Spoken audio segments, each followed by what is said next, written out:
ఇచ్చారు, 2 లక్షల ఉద్యోగాలు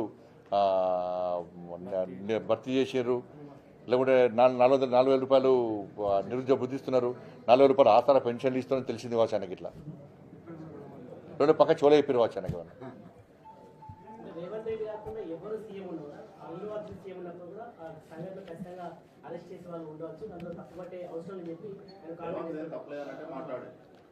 ఇప్పుడు అరెస్టులు అవన్నీ తర్వాత విషయం.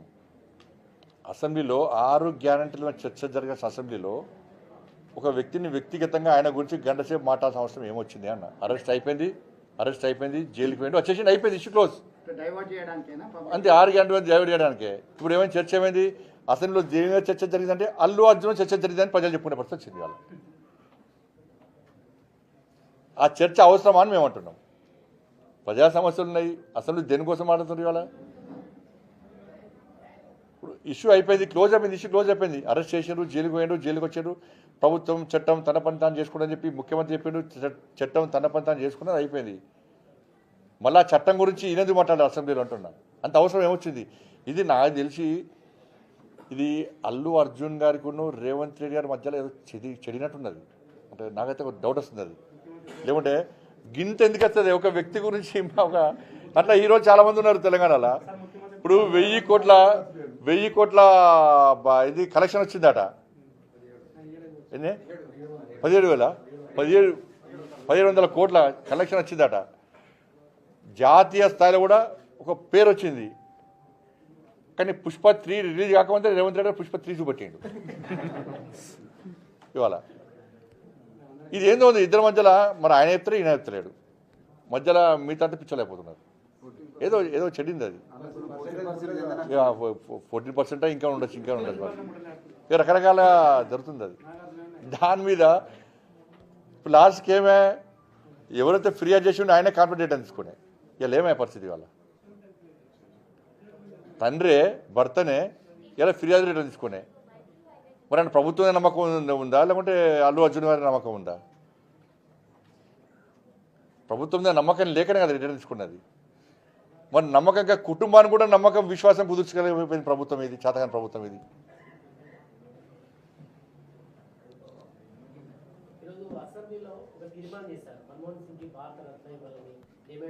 ఉన్నప్పుడు ఎందుకు వేయాలి అంటున్నా. వీళ్ళు ఉన్నప్పుడు బాబాసాహెబ్ అంబేద్కర్కి ఎందుకు భారతరత్న చేయాలి? కాంగ్రెస్ పార్టీ సమాధానం చెప్పాలి. ఫస్ట్ నెహ్రూకి ఇచ్చుకున్నారు, ఇందిరాగాంధీకి ఇచ్చుకున్నారు. బాబాసాహెబ్ అంబేద్కర్కు ఎందుకు భారతరత్న ఇవ్వలేకపోయింది కాంగ్రెస్ పార్టీ? బాబాసాహెబ్ అంబేద్కర్ యొక్క ఫోటోను సెంట్రల్ హాల్లో ఎందుకు పెట్టలేకపోయింది కాంగ్రెస్ పార్టీ చెప్పాలి. బాబాసాహెబ్ అంబేద్కర్ను ఎన్నికల్లో కాంగ్రెస్ పార్టీ ఎందుకు ఓడగొట్టిందో కాంగ్రెస్ పార్టీ సమాధానం చెప్పాలి. బాబాసాహెబ్ అంబేద్కర్ స్ఫూర్తి తెలుసుకొని పంచతీర్థాల పేరుతోని నరేంద్ర మోడీ ప్రభుత్వం ఏర్పడిన వాటిని రాహుల్ గాంధీ ఎందుకు సందర్శిస్తున్నారో చెప్పాలి. హైదరాబాద్లో ఏ పార్టీ ప్రభుత్వం కానీ అంత పెద్ద నిలువెత్తు బాబాసాహెబ్ అంబేద్కర్ విగ్రహం పెడితే రాష్ట్ర ముఖ్యమంత్రి ఎందుకు పోయి దర్శించుకోలేదో చెప్పాలి. దాని మీద ఇవాళ మన్మోహన్ సింగ్ దుకాణం స్టార్ట్ అయింది. ఇవాళ మన్మోహన్ సింగ్ యొక్క అంత్యక్రియలు ఇలా ప్రధానమంత్రి గారు ముందే క్యాబినెట్ స్పందించి ఢిల్లీలో అంత్యక్రియలు చేస్తామని స్పందించింది కాబట్టి ఇలా కాంగ్రెస్ పార్టీ మన్మోహన్ సింగ్ గారి అంత్యక్రియలు చేసే అవకాశం ఇచ్చింది ఢిల్లీలో. లేకుండా తీసుకుపోయి ఇంకొకరు ఎదురాలు ఇదిగా తీసుకుపోయి. ఎందుకంటే వీపీ సింగ్ది ఏనియలే, పివి నరసింహరావును శివానికి ఆలనీయలే, ప్రణబ్ ముఖర్జీ అదే పరిస్థితి. ప్రణబ్ ముఖర్జీ గారు కూడా పార్లమెంట్లో తెలంగాణ బిల్లు యుద్ధం జరిగినప్పుడు ఆమోదించినప్పుడు మన్మోహన్ సింగ్ ముస్లిం పెట్టి సోనియా గాంధీ దేవత అనే ఇచ్చేది ఎవరిస్తారన్నా? ప్రధానమంత్రి ఇస్తాడు. ఇలా ప్రధానమంత్రిని పక్క పెట్టి అలా సోనియా గాంధీ దేవత అని బీఆర్ఎస్ పార్టీ అన్నారు. ఇదే కేసీఆర్ అన్నాడు సోనియా గాంధీ మా దేవతని కాలు మొక్క చిన్నపోయి పార్టీ విలీనం చేస్తాను చెప్పండి. కాంగ్రెస్ పార్టీ దేవత అనే ముఖ్యమంత్రి గారు అప్పుడు దయ్యమని తిట్టి అప్పుడు.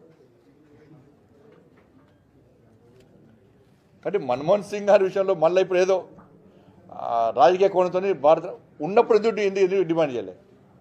ఉన్నప్పుడు ఇంతకుముందు అంబేద్కర్కి ఎందుకు వెళ్ళలేదు?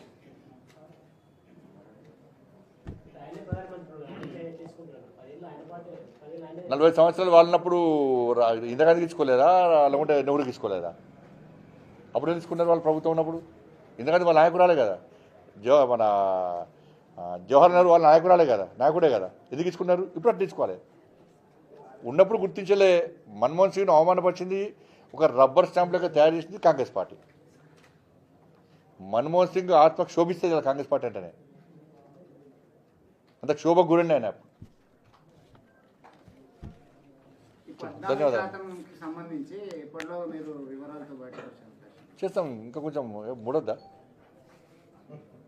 ఇది మీకు తెలియదు చెప్పేసే కదా, నీకు తెలుసా తెలియదు? అదే నీకు 8% అని తెలుసు కాదు, 8% మీకే తెలుసు 8% అని, కానీ 8% ఫస్ట్లో ఉండే, ఇప్పుడు 14%. ఇలా కాంగ్రెస్ పార్టీలో వాళ్ళకే గుర్రం వస్తుంది. కొంతమంది నిజాయితీ పడినటువంటి ఒక 2-3 మంత్రులు ఉన్నారు పాపం. మొత్తం కాంగ్రెస్ పార్టీని మొత్తం ఒక్క దాడి కడతలేను, ఒక 2-3 నిజాయితీ పడినటువంటి మంత్రులు ఉన్నారు. వాళ్లకు ఈ అవినీతిపరమైన మంత్రులకు కమిషన్ తీసుకున్న మంత్రుల మధ్య కొట్టాట స్టార్ట్ అయింది ఆల్రెడీ. అది ఎప్పుడైనా ఎక్కడైనా ఏదైనా జరగచ్చు, ఏమైనా జరగచ్చు. ఇద్దరి మధ్య యుద్ధం స్టార్ట్ అయింది ఆల్రెడీ. ఏదో తిట్టుకుంటున్నాడు ఫోన్ చేసి, నువ్వు ఇవాటి ఇజ్జత పోతుంది 14% అన్నాడు, నేను 8% తీసుకుంటాను ఆయన అంటున్నాడు. కాంగ్రెస్ పార్టీలో అంతర్యుద్ధము స్టార్ట్ అయింది 100%. ఇది నేను ఆ రికార్డ్ చెప్తున్నాను.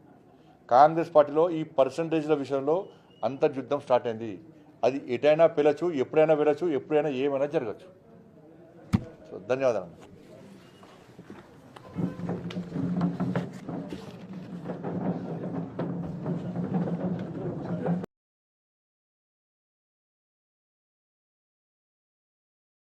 అంటే అల్లు అర్జున్ గారి నమ్మకం ఉందా? ప్రభుత్వం మీద నమ్మకం లేకనే కదా రిటర్న్ తీసుకున్నది. మరి నమ్మకంగా కుటుంబాన్ని కూడా నమ్మకం విశ్వాసం కుదుర్చగలిగిపోయింది ప్రభుత్వం ఇది, చేతకాని ప్రభుత్వం ఇది.